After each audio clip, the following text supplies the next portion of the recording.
Salut à tous, on se retrouve sur la chaîne Apprenons la cybersécurité pour continuer à découvrir, apprendre ou approfondir des notions de base en cyber. Alors aujourd'hui, on va reprendre notre série avec Julien et John et utiliser Python qu'on a installé dans la dernière vidéo.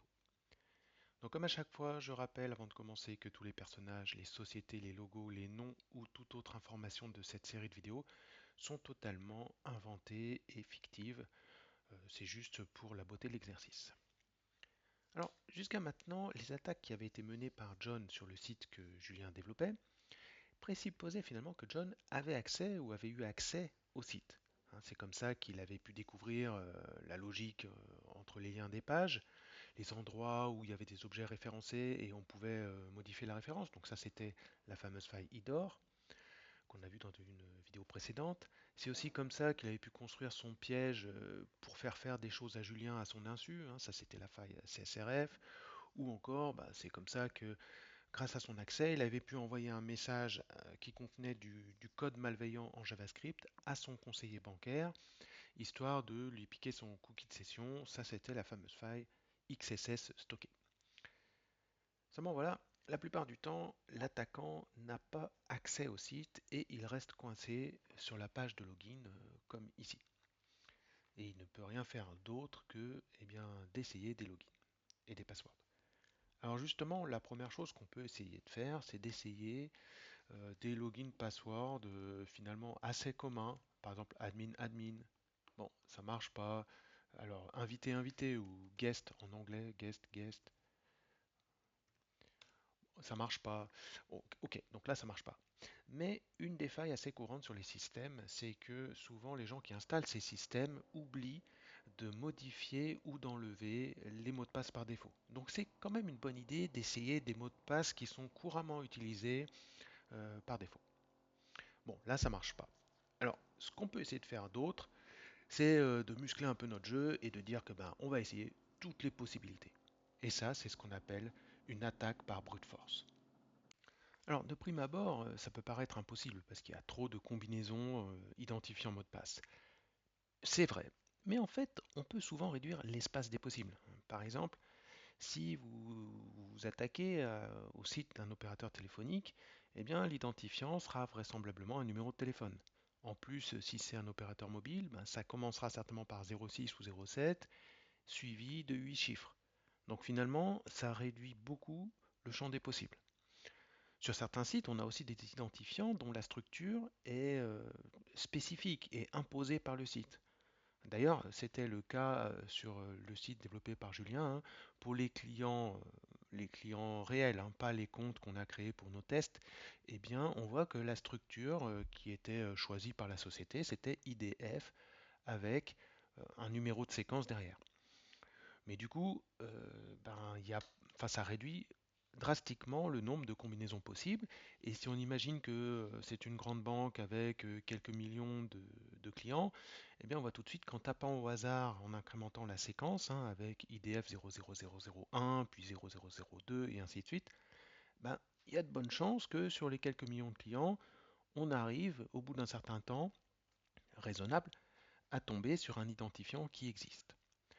Donc finalement, on peut réduire le champ des possibles, même s'il reste, c'est vrai, assez vaste. Alors la deuxième chose qu'on peut faire, c'est que sur les mots de passe, malheureusement, souvent, les utilisateurs choisissent des mots de passe faibles. Et statistiquement, c'est souvent les mêmes mots de passe qui reviennent. Et il existe des listes de mots de passe statistiquement les plus probables qui sont utilisables pour faire des attaques par brute force. Alors, la plus connue de ces listes, c'est probablement le fichier rocku.txt qui contient des millions de mots de passe très souvent utilisés par les utilisateurs. Voilà, donc en combinant ces deux choses, on va mener une attaque par brute force que l'on va coder en Python. C'est pour ça qu'on l'a installé la dernière fois. Et on va voir si on arrive à trouver quelques couples identifiant mot de passe. Alors, pour faire ça, on va créer un petit script Python. Donc, je vais dans Notepad et je vais écrire mon script Python ici, que je vais sauvegarder dans un répertoire de travail. Alors, moi, je l'ai appelé T. Voilà. Pour l'instant, il contient deux fichiers. euh, un fichier avec une liste d'identifiants, un fichier avec une liste de mots de passe que j'ai créé. Alors intentionnellement, j'en ai pas mis beaucoup parce que sinon l'exécution de l'attaque par brute force prendrait des heures et c'est pas le but de la vidéo de passer notre temps à attendre que ça s'exécute pendant des heures. Donc oui, j'ai restreint manuellement la liste des éléments qu'on allait essayer, mais ça sera suffisant pour illustrer l'attaque par brute force. Alors revenons dans Notepad++. La première chose qu'on va devoir faire, c'est de comprendre comment envoyer une requête HTTP à notre site pour essayer de lui envoyer un couple identifiant et password. Et pour faire ça, en Python, on va utiliser la librairie URL lib qu'il va nous falloir importer. Donc au passage, on va comme ça apprendre un petit peu de Python et on va utiliser en particulier request. Je vais tout de suite sauvegarder mon fichier et lui indiquer que c'est du Python, comme ça on aura la colorisation. Donc je l'enregistre dans mon répertoire de travail, je vais l'appeler brute force par exemple, brute force.python. Ok, donc là maintenant dans mon répertoire de travail, on dispose de nos dictionnaires d'identifiants de mots de passe et de notre script Python que l'on va compléter tout de suite. Alors, avant d'implémenter toute la logique pour parcourir les fichiers d'identifiants et mots de passe, on va faire une première preuve de concept, un premier POC, en essayant simplement d'envoyer des données à la page de validation de mots de passe et de regarder ce qu'on récupère. Alors du coup, il va nous falloir une variable URL qui va contenir l'URL du site. Mais alors attention, pas l'URL de la page de login, mais plutôt l'URL de la page appelée quand on clique sur valider l'accès à mes comptes. Donc cette URL là, donc elle va commencer par localhostbank, http://localhostbank. Voilà. Et ensuite, on regarde où on envoie le formulaire. Donc ça, on peut le voir dans l'attribut action du formulaire. Donc on l'envoie sur cette page-là. Voilà, donc ça c'est l'URL vers où on va envoyer nos données. Ensuite, le deuxième point, ça va être de préparer les données. Alors, on va créer une variable donnée, et ça va être un dictionnaire. Un dictionnaire, c'est-à-dire un ensemble de couples nom-valeur séparés par une virgule. Voilà. Alors, nom, deux points, valeur, virgule, nom, deux points, valeur. Qu'est-ce qu'on va mettre dans les noms? Eh bien, dans les noms, on va mettre les, les noms justement des paramètres qui sont envoyés dans le formulaire, c'est-à-dire identifiant et mot de passe. Voilà, donc identifiant et mot de passe. Et ensuite, on peut mettre ce qu'on veut. Alors pour l'instant, on va mettre test. Et tout à l'heure, ce qu'on fera, c'est qu'on ira parcourir les fichiers pour valoriser ces valeurs test avec ce qu'on aura lu dans le fichier. Alors la prochaine étape, ça va être d'envoyer la requête au serveur, mais attention, avant de l'envoyer, il va falloir encoder les données. Alors pour faire ça, je vais vous donner la syntaxe. Pas la peine de tout comprendre pour l'instant. Le but, c'est surtout de matérialiser l'attaque par brute force, pas forcément de devenir un pro du développement en Python. Alors, on va faire des URL en code de données. Et puis la fonction qu'on va appeler tout à l'heure, elle prend en fait des bytes et pas une string. Donc on va transformer en bytes avec cette fonction. Voilà, donc là, nos données sont prêtes, elles sont encodées, on est content. Du coup, maintenant, eh bien, on va préparer la requête HTTP. HTTP URL lib. Alors là encore, pas besoin de connaître toute la syntaxe pour l'instant. De toute façon, on réutilisera assez souvent ces éléments-là. Alors, qu'est-ce qu'on lui passe en paramètre? On lui passe l'URL pour lui dire où on envoie les données. On lui passe les datas.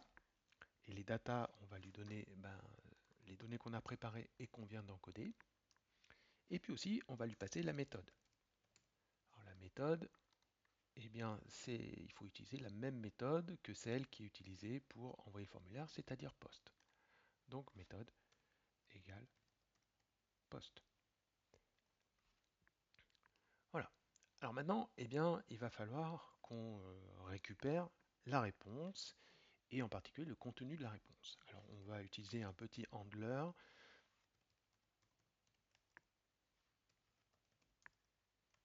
Donc on va ouvrir l'URL en lui passant notre requête HTTP et puis on va aussi lui mettre un petit timeout d'une seconde par exemple. Alors bon là on est en local donc normalement on ne devrait pas avoir de problème de timeout. Mais il est possible quand on essaye d'accéder à un site sur le web que parfois le temps de réponse soit un petit peu plus long. Donc ça on va l'appeler réponse. Alors là, attention à l'indentation, hein. Tout ce qui est maintenant en dessous de ce with qui va utiliser ce handler, il faut absolument qu'il soit indenté au même niveau. Sinon, on aura des erreurs. Alors la réponse, normalement, c'est du HTML. Donc moi, je vais le mettre dans une variable que je vais appeler HTML tout simplement. Et la réponse, je vais la lire. Mais attention, ce que je vais lire, eh bien, c'est un flow de bytes. Donc on va faire l'opération inverse de ce qu'on avait fait ici. Hein. Donc ici, on avait encodé. Et bien ici, on va décoder de façon à avoir une string. Et puis, on va tout simplement afficher ce qu'on a reçu. Donc le code HTML. Voilà. Et on va voir ce que ça donne. Alors, normalement, donc je sauvegarde, hein, normalement, si on fait test, test et qu'on envoie, on reçoit ce code HTML. Alors, je vais rafraîchir, hop. Voilà, donc moi je m'attends à recevoir exactement ça dans notre petit programme. Eh bien, on va essayer. Alors, pour lancer un programme Python, il suffit de taper Python, puisqu'on l'a ajouté dans notre pass lors de l'installation, et le nom du programme. Donc, bruteforce.py. Voilà. Et on voit que on a reçu eh bien, le code HTML, exactement le code HTML qu'on peut visualiser quand on fait un clic droit. Voilà. Alors maintenant, eh bien, il va falloir faire deux choses. D'abord, il va falloir boucler sur les fichiers donc identifiant et password pour personnaliser ces valeurs-là que l'on envoie. Et puis après, il faut aussi quand même qu'on détecte si on a réussi à se connecter ou pas. Alors comment on peut savoir ça? Eh bien en fait c'est très simple. Si on a ce message-là dans la réponse, ça veut dire qu'on n'a pas réussi à se connecter. Donc ça veut dire que le mot de passe et le couple identifiant mot de passe qu'on a essayé n'est pas correct. Du coup, eh bien on va tout de suite mettre en place ce petit test. Donc on va faire un if. Donc oups là, si la chaîne erreur. Alors ce qu'on peut voir aussi c'est que la chaîne erreur ici, elle est vraiment typique de la réponse où on a un problème et elle n'apparaît nulle part autre part pardon, dans le code HTML reçu. Donc on est sûr que si on trouve juste la chaîne erreur, alors on pourrait faire sur toute cette chaîne-là, mais on va se contenter de erreur. Si on trouve cette chaîne-là erreur dans la réponse, c'est qu'on n'a pas réussi à se connecter. Donc if erreur in HTML, donc là c'est très simple, hein, ça veut simplement dire si la chaîne erreur se trouve dans HTML, HTML qui contient donc tout le code HTML. Attention à l'indentation. Donc là, on va faire un print. Un print de quoi? Eh bien, on va dire que l'identifiant et le mot de passe n'ont pas marché. Alors pour faire ça, on va utiliser ce qu'on appelle une chaîne formatée. Je vais taper la commande et je vous explique tout de suite après. Identifiant et oups, là, mot de passe. Donc on peut appeler par exemple mot de passe.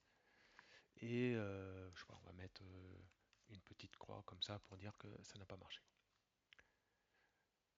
Alors, ça, cette chaîne formatée, ça veut dire qu'il va remplacer au moment où il affiche identifiant par sa valeur et mot de passe par sa valeur. Bon, là, on ne les a pas définis. Ce qu'on va faire, c'est qu'on va les définir. Donc, pour les définir, on va les rajouter ici. Donc, ce sont typiquement les valeurs qu'on ira lire tout à l'heure dans dans le fichier, dans les fichiers. Donc là, Je remplace la valeur que j'avais mise en dur par une valeur variabilisée. Oups. Voilà. Et comme ça, je pourrais l'afficher. Donc ici, il n'y a plus besoin de guillemets puisque maintenant c'est une variable. Voilà. Donc ça, c'est si on n'a pas trouvé, on affiche que on affiche un X. Sinon, donc le else, attention encore une fois, il faut qu'il soit aligné avec le if. Et bien sinon, on dit que on a trouvé. Donc je vais afficher ces deux-là et on va marquer trouvé par exemple. Voilà. Donc on n'a plus besoin d'afficher tout le HTML. On va juste afficher si on a trouvé ou pas le login password. Alors je garde ici HTML, le print HTML au cas où. Voilà. Les commentaires en Python, c'est le dièse. Donc je mets cette commande en commentaire et on va relancer. Donc normalement ça va faire la même chose que tout à l'heure, à la différence près qu'au lieu de nous afficher tout le code HTML, il va nous afficher alors un X, puisqu'on sait que test n'est pas correct. Puis après, on essaiera d'ailleurs en modifiant test avec une valeur correcte pour voir s'il nous affiche trouvé. Alors c'est parti. Flèche du haut pour retrouver la commande précédente. Je relance et voilà, il nous dit j'ai essayé test, test, ça marche pas. Alors maintenant, on va essayer un qui marche. Donc par exemple le premier, je le mets dans mon code. Si on avait essayé par exemple ça, et il me semble que c'était super secret, alors je ne sais plus s'il y avait une majuscule ou pas, voyons voir, il n'y a pas de majuscule. Ok, très bien. Donc normalement, là, il devrait passer dans le else et nous indiquer trouver. Eh bien, on va essayer. Ok, donc notre logique marche. Alors ce qu'il nous reste à faire maintenant, eh bien, ça va être d'ouvrir les fichiers dictionnaires d'identifiant et de mot de passe, de boucler sur chacune des entrées et d'essayer à chaque fois en utilisant cette petite logique. Alors c'est parti. Donc comme tout à l'heure, on avait besoin de l'URL, et bien là, on va avoir besoin de nos deux fichiers. Donc par exemple, on peut créer une variable qui s'appelle fichier identifiant, qui contient donc tous les identifiants. Et ça, c'était le fichier que j'ai appelé identifiant.txt. Bon, alors là, il se trouve que je l'ai mis dans le même répertoire, donc je ne vais pas préciser le pass, sinon on aurait pu compléter le pass. Et pareil, on va avoir le fichier des mots de passe et il s'appelait mot de passe.txt. Passe.txt. Alors, maintenant, ce qu'on va faire, c'est qu'on va ouvrir le fichier des identifiants et on va boucler dessus. Pour l'ouvrir, on va avoir besoin d'un handler sur ce fichier. Donc, with, je vais donc ouvrir le fichier. Open. Alors, j'ouvre quoi? J'ouvre fichier identifiant. Je vais l'ouvrir en mode lecture, donc read en anglais, c'est pour ça qu'on met R. Et je vais lui dire qu'il est encodé en UTF-8.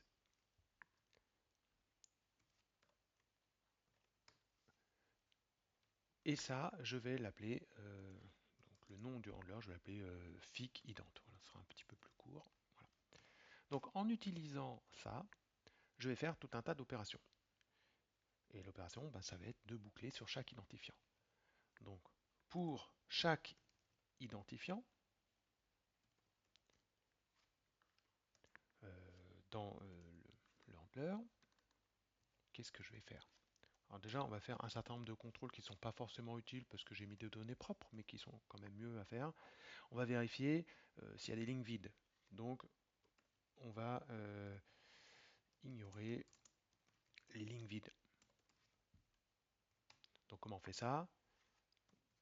Si identifiant n'est pas valorisé, identifiant. Alors, s'il est valorisé, il aura une valeur true. S'il n'est pas valorisé, il aura une valeur false. Donc, si not identifiant, c'est-à-dire s'il n'y a rien dedans, eh bien tout simplement, je passe au suivant, je continue mon chemin. Donc je fais un continue, c'est-à-dire je continue ma boucle sur le suivant. Alors là, j'ai fini le if, donc il faut que je revienne à hauteur du if. Si je reste à hauteur du continue, le code serait interprété comme étant dans le if. Sauf qu'après un continue, c'est un peu bizarre puisque justement on lui dit de passer au suivant. Donc pensez bien à l'indentation toujours. Ce qu'on va faire aussi, c'est qu'on va nettoyer les valeurs parce que il peut y avoir des espaces en début de ligne, en fin de ligne, où il y a des sauts de ligne, des choses comme ça, des caractères spéciaux qui pourraient poser problème. Alors on va tout simplement les enlever. Pour faire ça, je prends identifiant et je lui dis, bah, tu le remplaces par la valeur d'identifiant nettoyé. Et pour faire ça, on a une fonction qui s'appelle strip. Ok, donc là, on est en train de boucler sur nos identifiants qu'on a lus dans le fichier identifiant et on a un identifiant propre. Eh bien, il nous reste à boucler sur les mots de passe.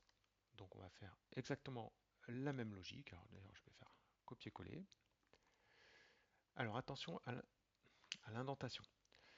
Maintenant, je vais ouvrir le fichier mot de passe et non plus le fichier identifiant. Je l'ouvre toujours en lecture, toujours en considérant qu'il est encodé en UTF-8 et cette fois-ci, je vais l'appeler FIC MDP comme mot de passe. Ensuite, on indente correctement. Pour chaque mot de passe, donc je vais appeler MDP, dans FIC mot de passe, eh bien, on va faire comme tout à l'heure. On va déjà commencer par faire un peu de nettoyage. On supprime les lignes vides, donc le mot de passe vide, et je supprime les éventuels espaces ou sauts de ligne. Voilà, donc à ce niveau, je me retrouve avec un login et un mot de passe propre. Eh bien, on va pouvoir utiliser la suite. Alors, on n'a plus besoin, bien sûr, de fixer en dur l'identifiant et le mot de passe, puisque maintenant, on les a dans nos variables. On va bien sûr indenter correctement. Donc, je reconstruis mes données en disant, ben, j'ai mon couple de valeurs à envoyer identifiant avec la valeur de l'identifiant que j'ai lu dans mon fichier et que j'ai nettoyé, et dans mot de passe, pareil, la valeur que j'ai lu dans mon fichier et que j'ai nettoyé. Et ça, on peut l'indenter. Je prépare ma requête avec les données encodées, la méthode post, j'envoie ma requête, j'étudie la réponse. Si la réponse contient erreur, c'est que le couple identifiant mot de passe était incorrect, j'affiche un X. Et si ça ne contient pas erreur, c'est qu'on a trouvé et on sera content. Eh bien, il n'y a plus qu'à essayer en espérant que je n'ai pas fait d'erreur dans le code. Voilà, donc là, il boucle, il les essaye tous, un par un, et vous voyez que ça marche. Donc, il a essayé 1, 2, 3, 4, 5, 1, 2, 3, 4, 5, 6, password, admin, Toto, bonjour 1, 2, 3, I love you, super secrète, machin. Tout ça, ça marche pas avec l'identifiant 1. Et une fois qu'il a essayé tous les mots de passe disponibles dans son dictionnaire de mots de passe, donc il est très restreint ici, hein, mais on pourrait en avoir des millions si on voulait. Donc là, il n'a pas trouvé pour l'identifiant 1, bah, il passe au prochain identifiant du fichier. Et là, bah, il se trouve que il arrive à trouver. Il passe, du coup, il passe au suivant. Alors là, on aurait pu optimiser en disant, bah tiens, quand j'ai trouvé, j'arrête de boucler, ça sert plus à rien de tester les autres, hein. Ça serait d'ailleurs beaucoup mieux parce que euh, ça sert à rien et quand on a des millions de possibilités dans notre fichier de password, il vaut mieux s'arrêter dès qu'on a trouvé plutôt que d'essayer tous les passwords qu'on n'a pas encore essayé. Bon, une petite optimisation, mais pour illustrer l'attaque par brute force ici, ça fonctionne. Alors, comment on pourrait faire ça? Eh bien, au moment où ici on a trouvé, on fait tout simplement un break.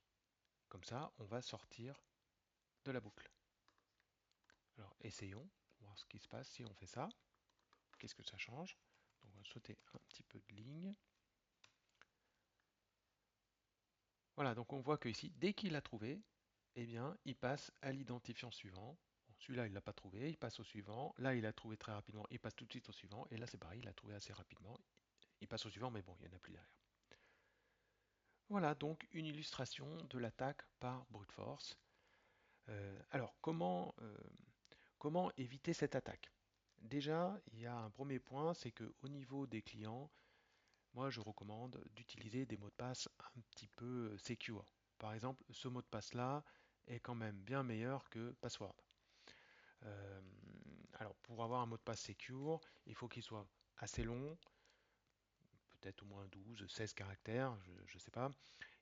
Mettez bien des lettres minuscules, majuscules, des caractères spéciaux et aussi essayez de ne pas mettre des choses qui pourraient représenter un mot qui existe, par exemple arc-en-ciel 2008, bon, c'est pas forcément très sécurisé. Vous pouvez aussi utiliser un gestionnaire de passwords genre KeePass, dans lequel vous pourrez générer des passwords ultra compliqués et puis vous n'avez qu'à les copier depuis votre gestionnaire de passwords. Bon, mais ça c'est côté utilisateur. Maintenant, qu'est-ce qu'on pourrait faire côté site web pour essayer d'éviter ce genre d'attaque par brute force? Eh bien, ce qu'il faudrait faire, c'est détecter le fait que quelqu'un essaye comme ça plein de tentatives. Alors le quelqu'un, comment l'identifier? Eh bien peut-être grâce à son adresse IP et on pourrait compter le nombre de tentatives infructueuses euh, d'une adresse IP pour, au bout d'un certain nombre de tentatives, bloquer cette adresse, alors temporairement ou définitivement. On peut aussi imaginer un système qui interdit de faire beaucoup d'essais dans un laps de temps court. Et par exemple, au bout de 3 essais ratés, il faut attendre une demi-heure pour le prochain essai. Ce qui du coup rendrait l'attaque par brute force tellement lente que ce ne serait pas forcément un bon biais d'attaque. Voilà, j'espère que vous avez appris quelques petites choses avec cette vidéo et en particulier sur Python. Donc dans les prochaines vidéos, on continuera de regarder ce qu'on peut faire comme un type d'attaque à partir simplement de la page de login, avec des attaques peut-être un peu plus poussées que juste du brute force, mais ça sera dans les prochaines vidéos. On refera un petit peu de Python parce que c'est très pratique pour automatiser rapidement des choses, et vous verrez qu'à l'usage, la syntaxe est finalement pas si compliquée que ça, et on utilisera souvent les mêmes fonctionnalités. En tout cas, j'espère que cette vidéo vous aura plu. Si c'est le cas, n'hésitez pas à me laisser un commentaire. Vous pouvez mettre un like aussi si vous voulez, ou vous abonner. Je vous prépare une prochaine vidéo sur les injections SQL. En attendant, portez-vous bien et vive la cyber.